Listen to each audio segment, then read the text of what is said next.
So good morning all. So today we are going to discuss the second part of your module 4, and that is depend upon the type of antenna. So in that type of antenna, electric dipoles, then half wave quarter wave dipole, half wave dipoles, quarter wave dipole, all these things we are going to identify. And depend upon the nature of the antenna, the parameters are also going to be identified. Basically, when we have discussed with respect to antenna parameter, the basic properties we have seen that first we have to choose the coordinate system. Second, we have to identify the radiation resistance. Third, we have to identify the power radiation, because these are the three basic factors through which we can identify or we can judge the basic concept behind a particular working principle of a antenna. Now, last class we have discussed about the field patterns, about the power patterns and array of point source.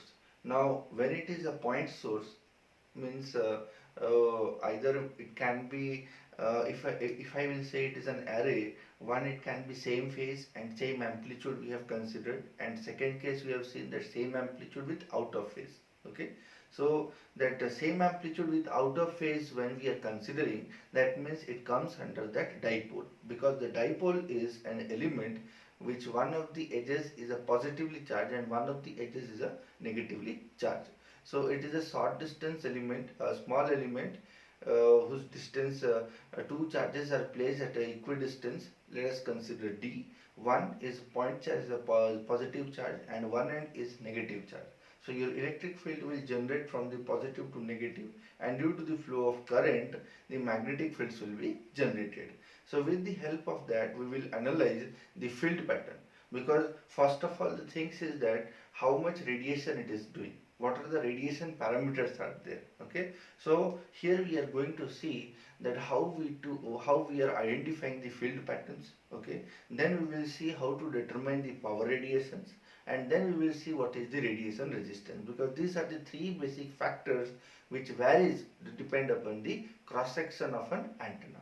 If it is a half wave dipole, then what will be its parameters, what will be its fields pattern, what will be its power pattern, what will be its power radiation, what will be its radiation resistance. These are the four basic elements which we are going to identify for half wave dipole. Suppose if it is the short dipole, we will see that electric dipoles, it is also called as a Hertzian dipole, or we can say it is called short dipole.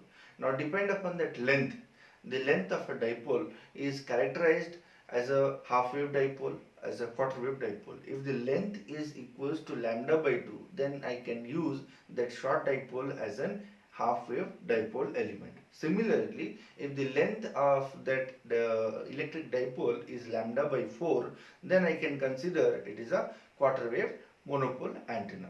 So depend upon this sort of analogy, we will proceed and we will identify all these parameters. First we have to choose the steps are like that. First you have to identify that which element we are going to use, whether it is an electric dipole, okay, and that electric dipole is having what sort of length, what is the cross section, okay, and what sort of current is flowing through it. Second, what is the coordinate system we are going to analyze, whether it is a Cartesian system or whether it is a spherical system. So these are the two basic things we require to analyze or to proceed further. Then we need to analyze the vector magnetic potential, because we have to identify at a far field position what are the field patterns are going to identify.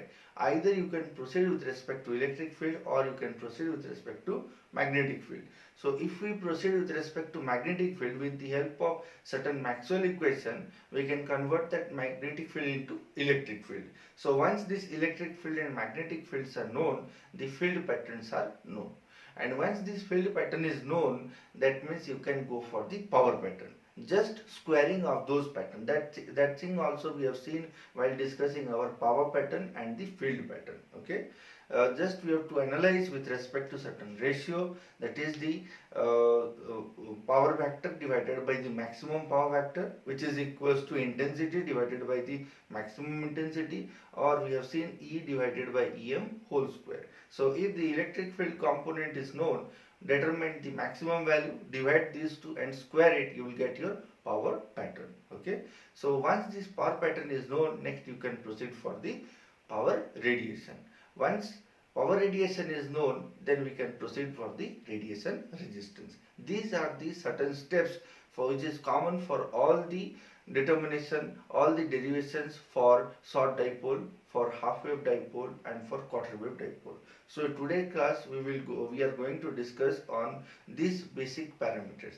These basic parameters means we will determine the radiation resistance, we will determine the power radiation, we will determine the field pattern, we will determine the power pattern for a given dipoles. Whether it is a half wave dipole, whether it is a quarter wave monopole dipole, or whether it is a Hertzian dipole, the short dipole or electric dipole, or it is also called as a Hertzian dipole. So the basic thing we will start with the Hertzian dipole. Then we will enter to the half wave dipole by taking the length as lambda by 2. Then we will enter to the monopole quarter wave dipole, where the length will become as a lambda by 4, and we will see what are the changes will be identified. Okay, so step by step we will see.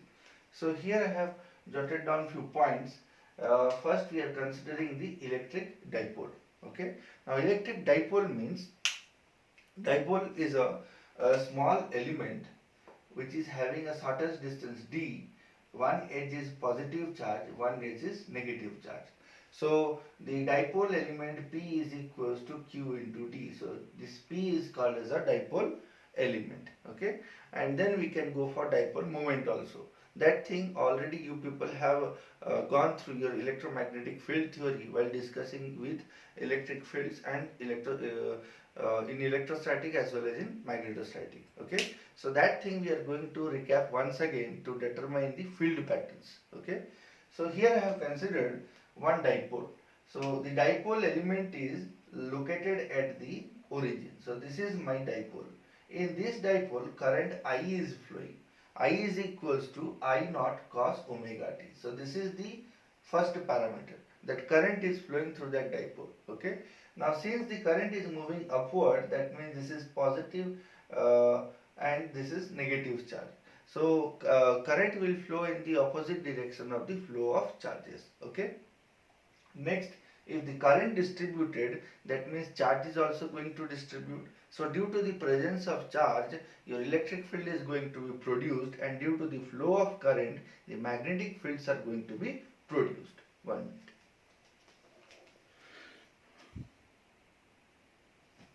Okay, so with the help of this dipole element, we are going to analyze the field pattern at a certain point, because we have seen that there are three basic reasons are available if any radiating element radiates the field.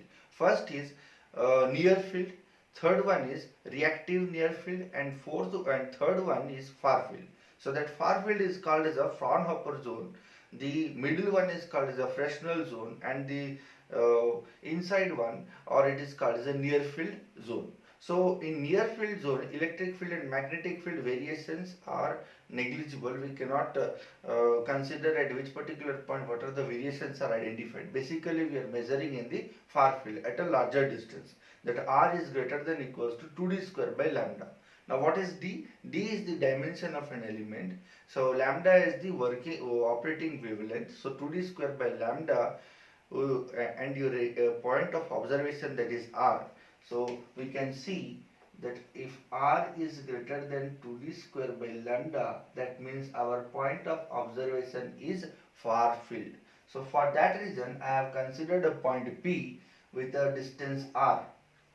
Okay, with a distance R, and this R is greater than 2d square by lambda. D is the dimension of this dipole element. Okay, D is the dimension of this dipole element. In place of D you can substitute lambda by 2. In place of D you can substitute lambda by 4. Then if you are substituting lambda by 2, that means the whole derivation is going to be calculated for half wave dipole. So here I can write, if D is equals to lambda by 2, that means we are calculating for half wave dipole. Now if d is equals to lambda by 4, that means we are calculating for the quarter wave dipole. Okay, quarter wave monopole we can identify. So these are the certain basic things behind the point of observation. So this is my point of observation at a far distance, that is r greater than 2d square by lambda point P. Okay. Now when we are identifying this radiation pattern, I have shown one donut and that is a spherical in nature. So whatever the thing we are going to analyze, we have to analyze with respect to spherical coordinates. Okay. So once this electric field, magnetic field, all things are identified, then we can proceed for the power calculation. So step by step we will see how to determine this. Okay. So in order to determine the field pattern at point P, I have considered the vector magnetic potential at point P, because with the help of vector magnetic potential we can determine the magnetic field intensity. Once this magnetic field intensity is known, then we can form a relation with respect to Maxwell equation and it will relate with respect to electric field, and we can correlate electric field and magnetic field and we can generate the field component. Once this field component is known, that is called as your radiation pattern. Okay, field pattern we can identify. Let's see how it is. So it is a vector magnetic potential at the field point P due to this dipole. Okay, due to this dipole. So what is this vector magnetic potential? The vector magnetic potential is mu into IDL divided by 4 pi r dot Az. Why it is Az? Because current is moving along z direction. So vector magnetic potential, this is the basic relation I have taken from the electrostatic chapters, where the vector magnetic potential help us to determine the magnetic field intensity. Okay, so this is the basic equation for the vector magnetic potential.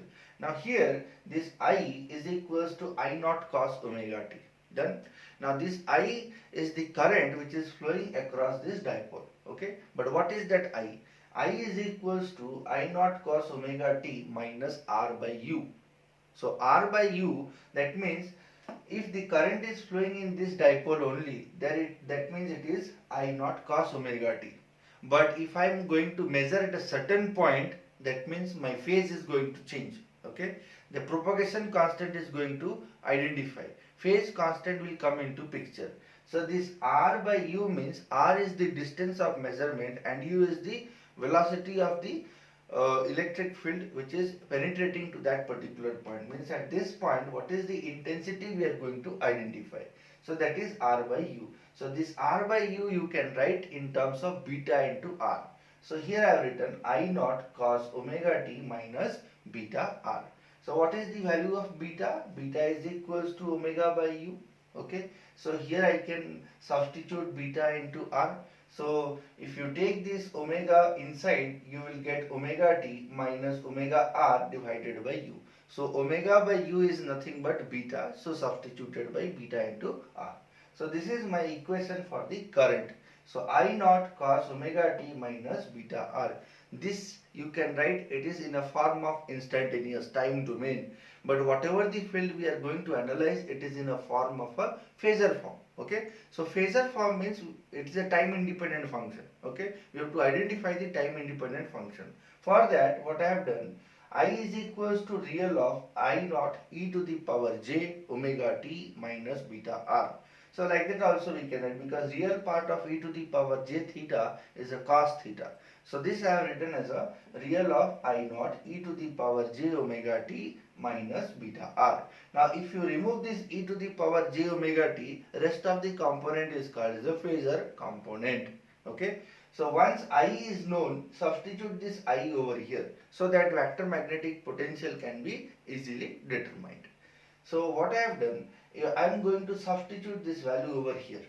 Okay. So this whole value, when I am substituting and removing that omega t, I am getting the phasor component along z axis as AZS is equals to mu into I naught into dl divided by 4 pi r e to the power minus j beta r along z direction, and omega t I have suppressed. If omega t is suppressed, that means it is converted into the phasor form, and that too this vector magnetic potential is along z, not with respect to theta, not with respect to r. So it is only with respect to z. Why? Because current is moving in z direction. Here we have placed the current element along z direction. So AZS is equals to mu into I naught into dl divided by 4 pi r e to the power j beta r, e to the power minus j beta r. It is along z component. Now once this vector magnetic potential is known, next step is we have to determine the magnetic field intensity, then electric field intensity. That we will see step by step. Okay. Now how it is identified? Second case, as I have told, when we are going to analyze some radiation pattern, field pattern, power pattern, the coordinate system plays a vital role. Now here AZS is given. Now AZS is available in cylindrical system, in Cartesian system, but not in spherical system. So what we have to do? We have to transform that particular component into other component. So here it is, we have considered with respect to ZS, we have to convert this Z into the spherical coordinate, because the spherical, it is a transformation, means AX, AY and AZ. This is the Cartesian system. It need to be converted into AR, A theta and A phi. So this is the basic transformation. So we require a transformation of cylindrical Cartesian system to the spherical system. So here I have written transforming this vector, it is a Cartesian system, this vector into the spherical coordinate system. So when I am identifying the vector magnetic potential at point P in spherical system, I will get in terms of AR, A theta and A phi, because when I am considering point in a spherical system, AR, R, theta and phi. So like this vector position we can identify. Now here it is a vector component. So vector component will have AR, A theta, A phi. Okay. And what is the conversion? The conversion is AR is equals to AZS cos theta, A theta S is equals to minus AZS sin theta, and A phi S is equals to 0. So this is the basic conversion of AX, AY and AZ with respect to AR, A theta and A phi. So this is the basic conversion. In point to point transformation and vector to vector transformation, we have identified this relation. So directly I have wrote this relation, how that AR is related with AZ and angle, and how that A theta is related with AZ at certain angle, and how that A phi is related with this particular value. Now here we have only AZS. So that means A phi is 0, A theta s is minus AZS sin theta, and ARS is equals to AZS cos theta. Okay. Now since AR, A theta, A phi is known, that means we have converted the Cartesian system into the spherical system. Okay. Now once this transformation is done, next we have to determine the field component. Okay. For that we know that Bs is equals to mu into Hs, or it is equals to del cross As. So here it is a cross product between the del operator with respect to the vector magnetic potential, and that is called as a Bs. Bs is called as a flux density. Now this flux density is related with magnetic field intensity. Now with the help of, we have the value in terms of AZS converted into AR, A theta and A phi. And once this A is known, we can easily determine Hs by taking what? 1 by mu times of del cross As. So first of all we have to determine this del cross As. Now what is this del cross As? The del cross As, shall I remove this?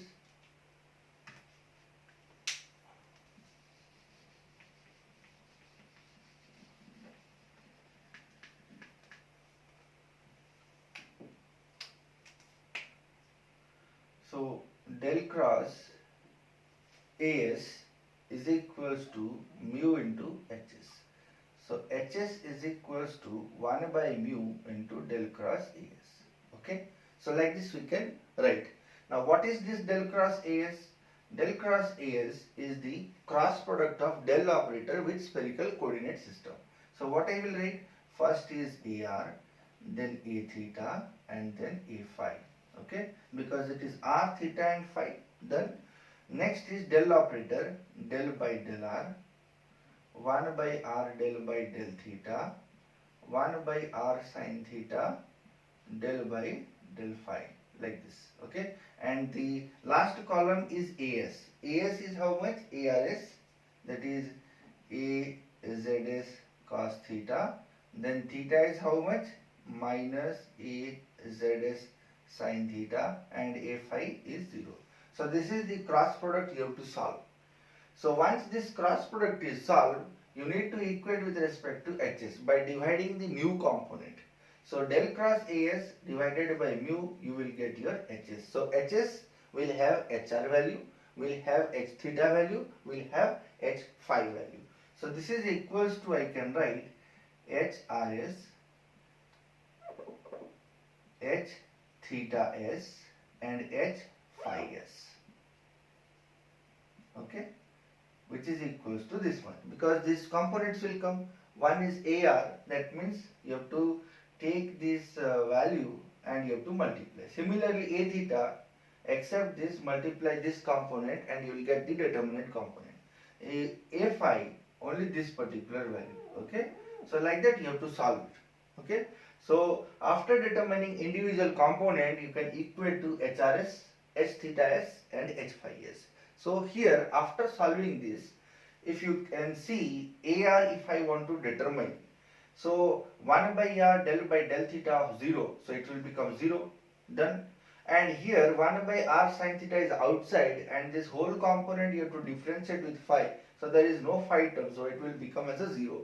So that means HRS is 0. Okay.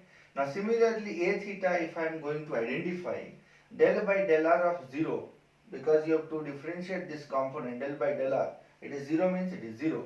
Then 1 by r sin theta del by del phi, since this with respect to a zs cos theta, but there is no phi component, so I can write h theta s is also 0. HRS and h theta s is 0. Okay.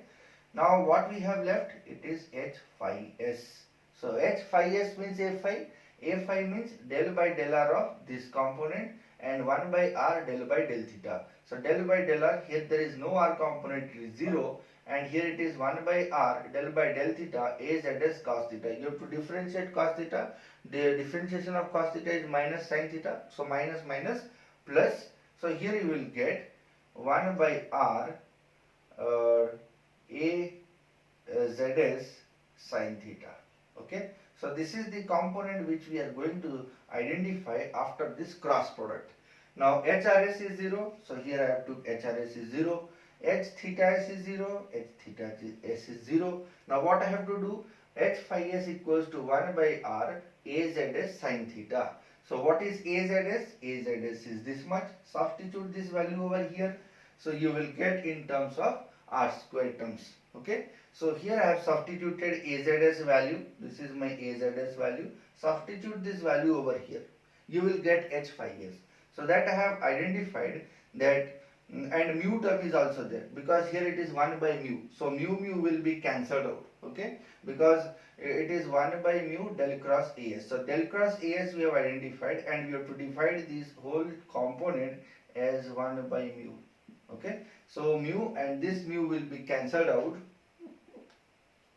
This mu and this mu, we have left with I naught dl divided by 4 pi, I naught dl divided by 4 pi.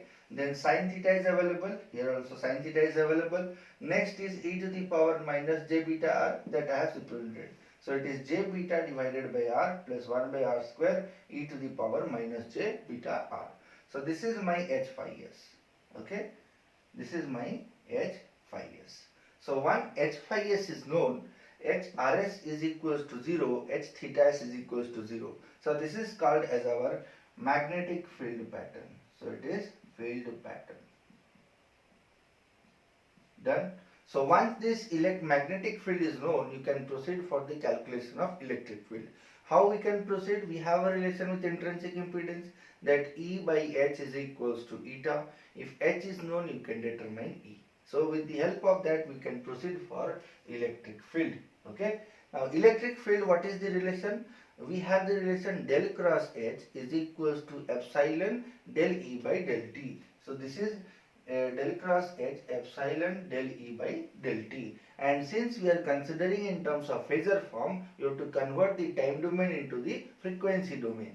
So it is H is represented with del cross Hs, epsilon is represented as epsilon, del by del T is represented by j omega, E is represented with Es. So it is a phasor form.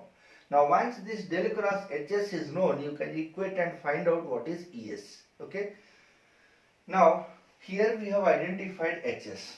Okay. Now next we have to determine del cross Hs in order to determine the j omega. This is the Maxwell equation. With the help of this we can determine easily what is Es. So how to proceed? Let's see. All these components will come step by step.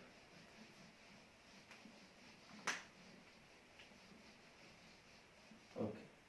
So here you can see del cross Hs is equals to j omega epsilon Es.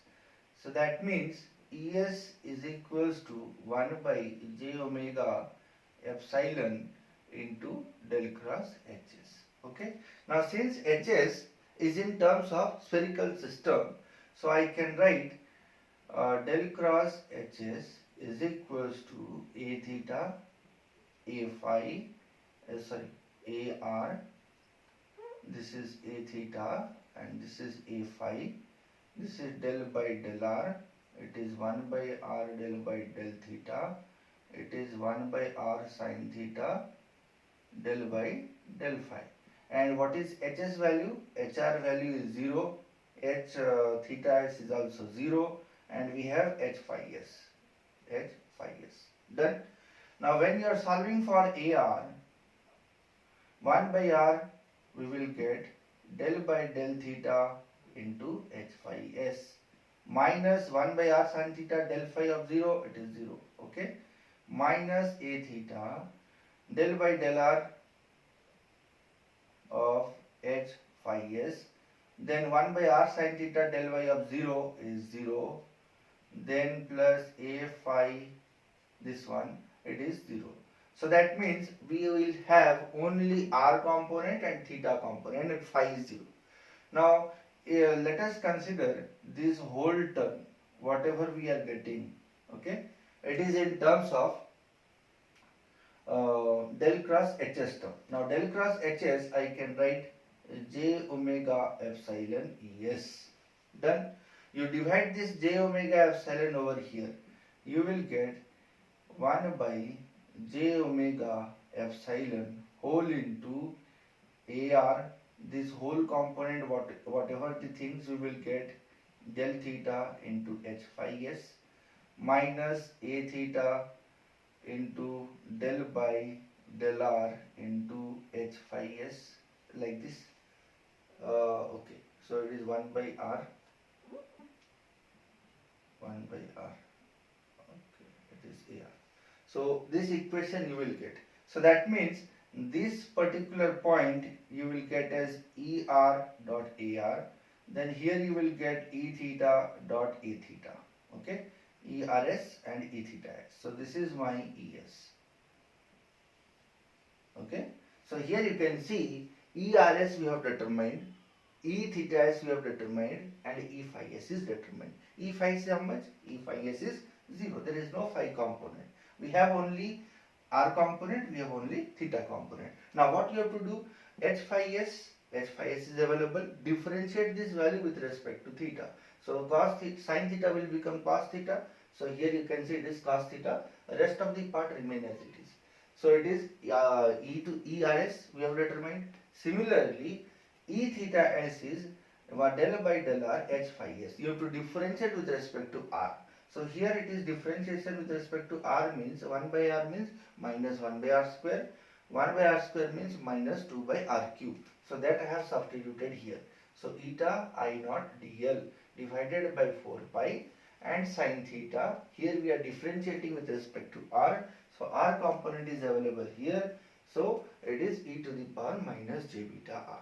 So this is my e theta s, and since phi component is 0, so E phi is 0. So this is called as electric field pattern. This is called magnetic field pattern. This is called electric field pattern.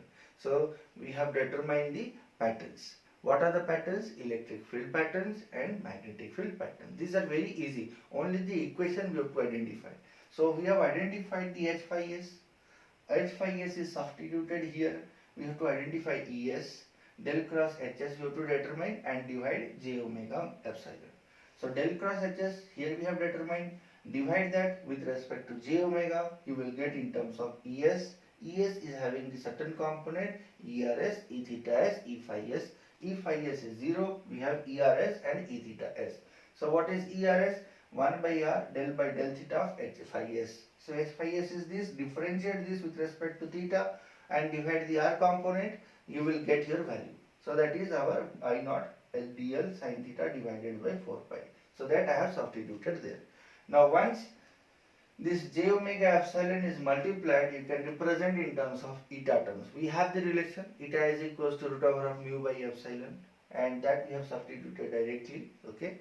And E theta is equals to eta I naught dl divided by 4 pi sin theta j beta by r plus 1 by r square minus j beta r cube e to the power minus j beta r.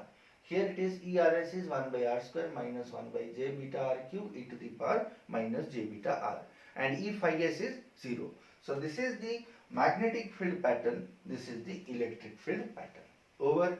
So for we have determined the vector magnetic potential, we have determined the magnetic field strength at point P with the help of del cross A is equals to mu into Hs, like that we have identified. Hs also we have identified. With the help of Hs we have determined electric field strength, okay. These electric field and magnetic field equations are called as field pattern. Remember that, because for each and every element the field patterns plays a vital role. Without the field pattern we cannot go for power pattern or radiation pattern, okay, or radiation calculation also, okay. So this is about the electric fields. Now these fields are the general equations, general representation. Now the point what we have considered, that point P which has a far point, that is called far field. Now in far field when we are measuring, the variation of electric field and magnetic field are quite less. So and we can identify that both are perpendicular to each other, okay. So at point P when we are identifying at a certain distance r, that some components are available here, you can see 1 by r square, 1 by r cube. So what are these? So here I have written 1 by r cube is electrostatic fields, 1 by r square is called as inductive fields, and 1 by r square and 1 by r cube can be neglected if the measurement at a far field, because let us consider if the r value is 0.5, done. If it is 1 by r square, that means 0.25. If it is r cube, that means it is 0.625. So that means the value is decreasing, it is negligible. So we can neglect that r square and r cube component. So far field component is only measured at 1 by r. So 1 by r means if I am going to neglect 1 by r square and 1 by r cube, this IRS is not available, because this is tends to 0, this is also tends to 0. We are neglecting 1 by r square component, we are neglecting 1 by r cube component. So when we are measuring at a far point, this ERS is not available, okay. Over. Next, E theta, it will exist or not. Here we have the component j beta divided by r, 1 by r square, j divided by beta r cube. We need to neglect r square and r cube component for the far zone. So if I am neglecting these two components, we have only r component. That means E theta will exist, okay. And E phi is already 0. So that means when we are measuring at the far point or the far zone, we have only E theta s and we have only H phi s, okay. So that means my intrinsic impedance I can write E theta s divided by H phi s. So this is the basic relation, perpendicular to each other. So theta is perpendicular to phi, yes. So if my electric field is moving along theta s direction, magnetic field is moving along phi direction. So E theta s by H phi s. So here 1 by r at a far field, at a far zone, so H phi s will have only this component. So here r square we can neglect, So it is I naught dl divided by 4 pi sin theta j beta by r e to the power minus j beta r, that I have written here. Okay, so this is h phi s. Now e theta is how much? We need to neglect this component, so we will have eta I naught dl divided by 4 pi sin theta j beta r e to the power minus j beta r. You can see that eta into h phi, rest of the component is a h phi only. So here I have written it is e theta is equals eta into hs. So this is my hs. Okay, e theta is how much? Eta into hs. So with the help of this relation we have identified this value. And what is hrs, h theta s, ers and h phi s? All components are 0 at the far field. Okay, so at the far field these all components are 0 except h theta s, h phi s and e theta s. So these are the field pattern available at point P when the point P is measured at the far field zone. Okay, next, if beta r is very less than 1, here you can see that we have beta r component. If it is very less than 1 means it is called as a near field zone. Question they will ask, they will give certain condition. Remember this condition, it is a very important factor through which we can proceed further. If beta r is very less than 1, that means it is called as a near field zone. Okay, if beta r is very greater than 1, that means it is called as a far field zone. So when we are measuring with far field zone, this product beta r must be very greater than 1. It can be 100, it can be 20, it can be 30, but not less than 1. It must be greater than 1. Then only we can say that we are observing the fields in the far field point. So here whatever the equations we have identified, all are with respect to the far field observations. Okay, so the derivations, if you remember for this dipole step by step, it is easy to understand for the half wave and the quarter wave. Only in place of d you have to substitute the wavelength. If d is equals to lambda by 2, it will become a half wave dipole. If d is equals to lambda by 4, then it will become as a quarter wave monodipole. And all the derivations are same. Okay, so once this field components is known, next we can proceed to calculate the power pattern. Because after the field pattern, next we have to determine the power pattern. How to determine the power pattern? The power pattern is calculated with respect to the Poynting vector. The Poynting vector helps us to determine the power content in that wave. The power content in that electric field and magnetic field when it is propagating in a particular medium. So what is that power vector? Power vector is equals to E cross H. Okay, electric field is how much? E theta S. Magnetic field is how much? H phi s. You have to take a cross product of these two and form a relation. That is called as your power value. And once this power is identified, you can identify the power radiation. That power is called as a power radiation. Power radiation means you need to multiply with a certain cross section, Gaussian surface, and multiply it. You will get the total power radiated from that cross section. Okay. Once this power radiation is known, you can go for the radiation resistance calculation. So these are the basic things which each and every element has. Radiation fields, okay, field pattern we have seen, electric field and magnetic field, how it is calculated. Next, once the field pattern is known, next you have to go for the power pattern. Once the power pattern is known, you have to go for the radiation resistance calculation. Okay, that we will see now. Let me erase this.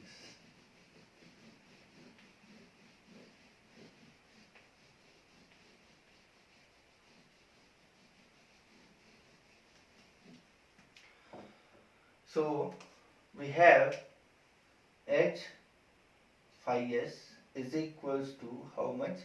J beta I naught dl divided by 4 pi r sin theta e to the power minus j beta r, and e theta s is equals to eta into H phi s. Okay. Now power radiation will be calculated with respect to the power density. So power density, here you can see I have written that is P average is equals to half of ES cross HS complex.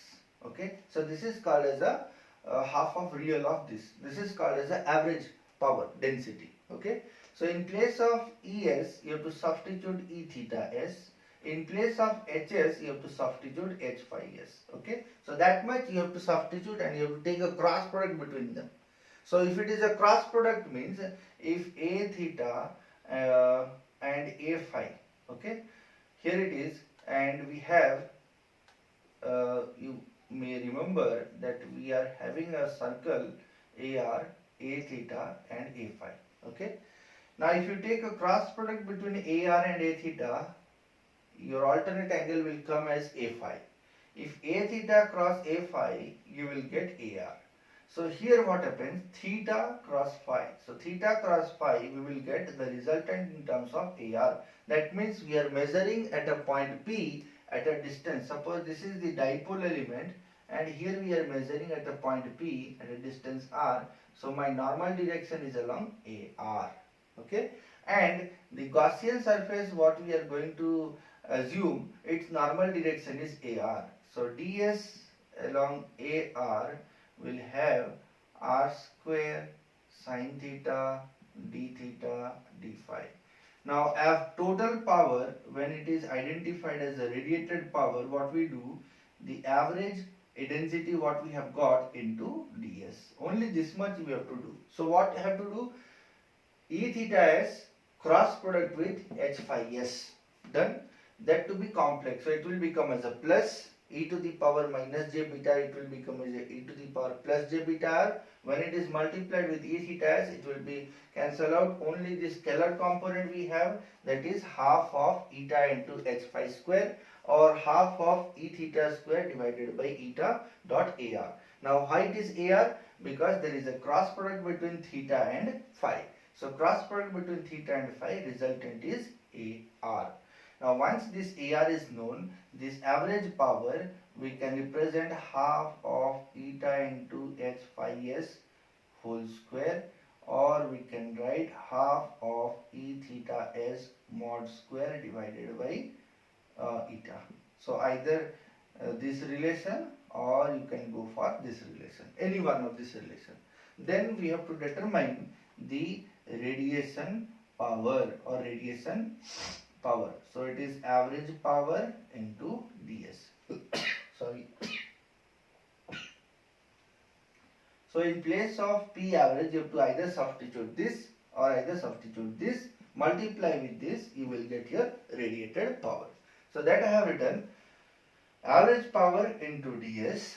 Now the variation of this theta and phi, if you take theta variation 0 to pi and phi variation is 0 to 2 pi, then you have to multiply r square sine theta d theta d phi with these components, either this component or you can consider this component, any one of this component. After substituting, you will get this sort of relations. Okay, take the constant outside, make this theta terms and phi term inside only, and integrate it. You will get around I naught square. Here I am directly writing, it is I naught square eta into pi divided by 3 dl divided by lambda whole square. So this is the radiated power for the electric dipole. Over. So dl is by lambda whole square. So this is the radiated power. Next, the radiated power, this in place of eta you can substitute 120 pi, and the radiated power for the electric dipole we can write 40 pi square into dl by lambda whole square into I naught square. Okay, so this is the radiated power. Done. I naught square into r is called as your radiation resistance. Okay, so radiation resistance also we can determine as 1 minute.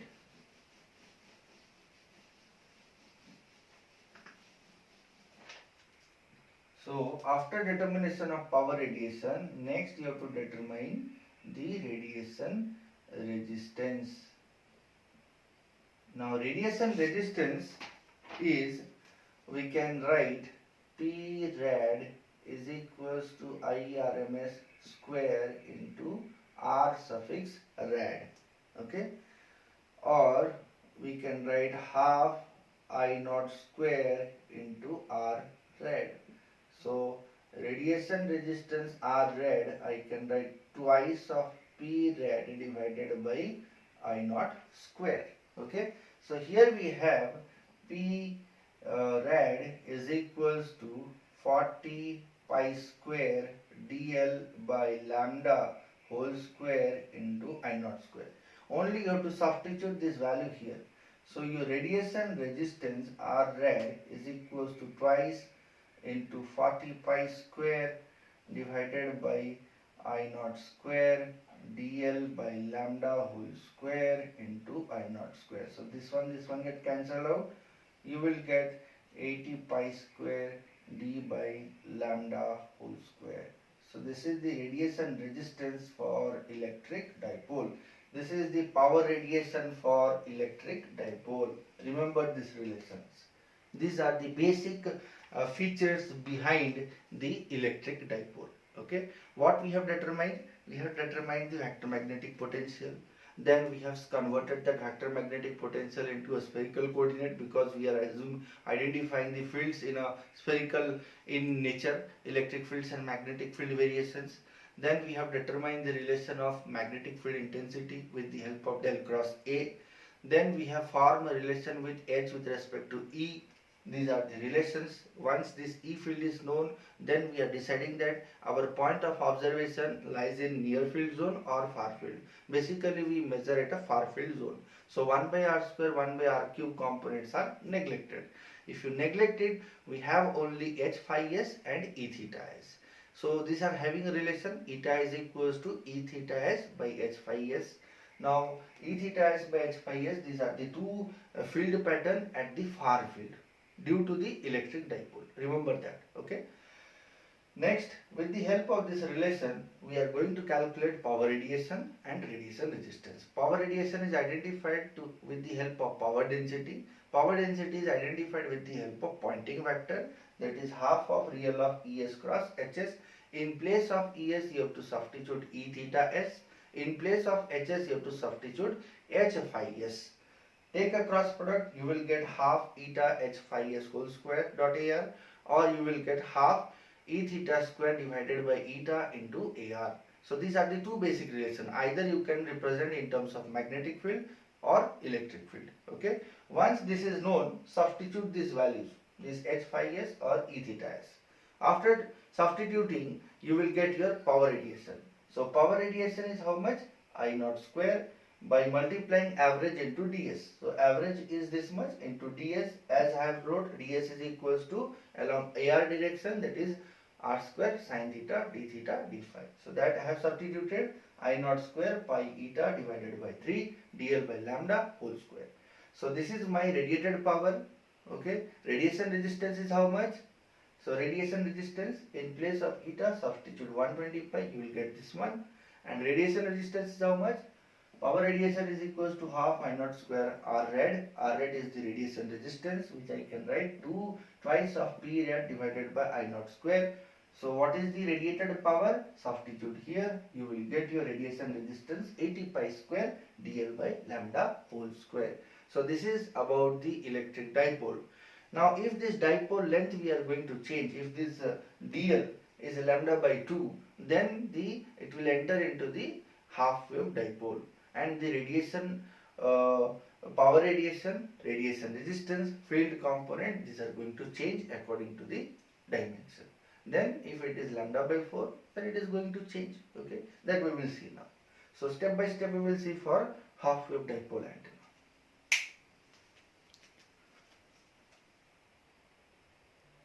Okay, so here it is a small loop antenna. The half wave dipole and the quarter wave dipole we will discuss in the next class, but the small loop antenna is a small one. Only relations are going to be identified, and we are going to identify the radiation resistance and power radiation with the help of field patterns. So you can see in this figure there is a small loop is available. Okay, small loop, one circular loop in which current I is entering and I is leaving through this particular loop. Due to this loop, we have to measure the intensity at point P. So from the center point O, the distance is R, and from this elemental length IDL, which is moving across through this circular path, that is R dash. Okay, but when you are measuring at the far field, this R can be replaced by R dash, or R dash can be replaced by R at a far field distance. Okay, in that far field distance, this radius of this loop, this sigma rho naught, it is very negligible. So we can minimize the distance as, or we can replace the distance with the R. We will see that one. But what are the consideration that we will see? Basically, this sort of loop antenna is used for the radiation detecting and TV antennas.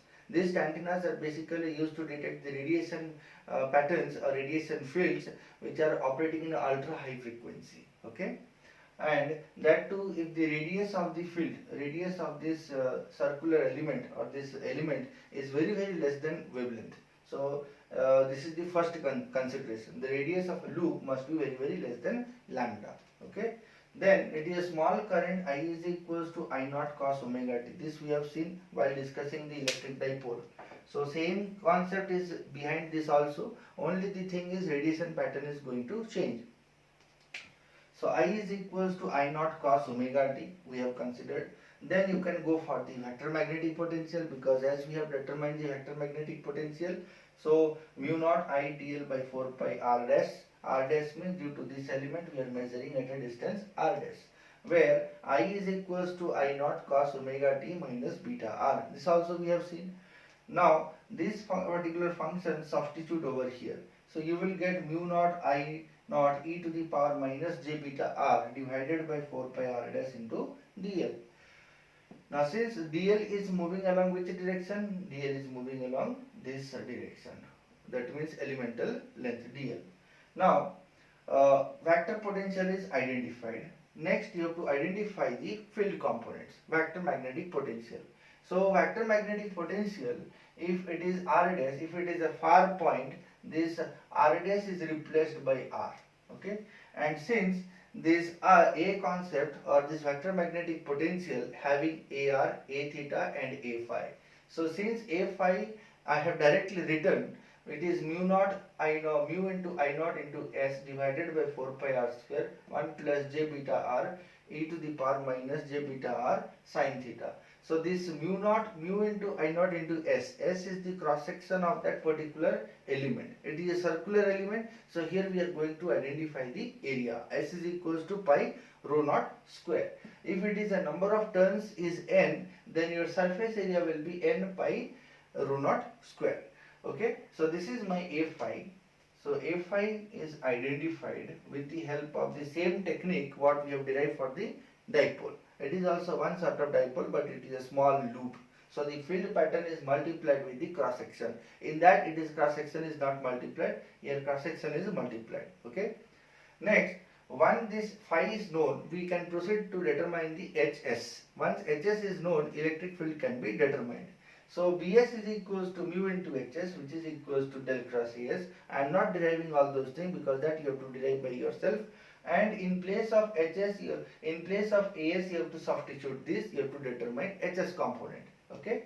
So that del cross Hs is equals to j omega epsilon Es. Once Hs is known, take a cross product of that and determine Es component. So del cross As. So we have As of this phi As. AR and A theta both have 0, only phi component is available. Determine Hs component. Hs is equals to how much? 1 by mu del cross of As. Once Hs is known, use this relation to determine Es. Es is equals to how much? 1 by j omega epsilon E del cross Hs. So here I can write Es is equals to 1 by j omega epsilon del cross Hs. So del cross Hs you determine, divide by j omega epsilon, you will get Es. So after solving Es, you will get E phi s, Er, E theta both will be 0, that is E phi s. Then you can see after determination of this Hs, you will have HRS. So HRS is equals to this much, and ERS, E theta s, H phi s are 0, and H theta s is equals to this much. So this field pattern are for the small loop antenna. Okay, these are the field patterns for small loop antenna. After solving this Hs, you will get the component HRS, H theta s, H phi s is 0. Then with respect to this relation, second relation, you can determine the electric field. So electric field is E phi s, Er, E theta both are 0. So here I wrote ERS, E theta s and H phi s are 0. So due to the presence of the far field, 1 by r square, 1 by r cube component can be neglected. So the far field patterns will be E phi s and H theta s. Okay. So E phi s means this r square component is neglected, and H theta s means this r cube and r square and r cube component is neglected, only r component is available. So we have a relation that E phi s is equals to 120 pi square I naught square into s divided by r lambda square sin theta e to the power minus j beta r. And what is H theta s? Minus E phi s by eta. Now this is my field pattern at the far field due to the small loop antenna. Next, what we have to determine? We have to determine the power density to determine power radiation. Then once power radiation is known, you can go for the radiation resistance. So here I have written average power is equals to half of real of Es cross Hs complex. Either we can write in terms of H theta s, either we can write in terms of E phi s. Okay, substitute this value, you will get your average power. Multiply with the cross section ds, you will get your radiated power. So radiated power you have to calculate. Here I am not calculating because this is you have to calculate, you have to get the radiation pattern, that is your task. Radiation values, this particular either you can take this square divided by 2 into ds. So this is along theta s phi s, that means you have to multiply along phi s. So along r you have to multiply, so dr you can calculate. Similarly, radiation resistance is 2p rad divided by I naught square. So whatever the radiated power you have got, you have to substitute here, and you will verify the radiation resistance for the small loop antenna is 320 pi to the power 4 s square divided by lambda 4. This you have to verify. Your radiation resistance for the small loop antenna will be this much. Radiation power is also going to be identified. These are the two things which you have to calculate. All the derivations are quite similar, but the nature of the cross section changes. Depend upon the nature of cross section changes means your field patterns is going to change, your radiation pattern is going to power pattern is going to change, radiated power is going to change, and the radiation resistance is going to change. So till then you try to evaluate these two components with the help of all these things, and next class we are going to discuss about the half wave and quarter wave antenna with few numericals. Okay, till then practice this. Thank you all.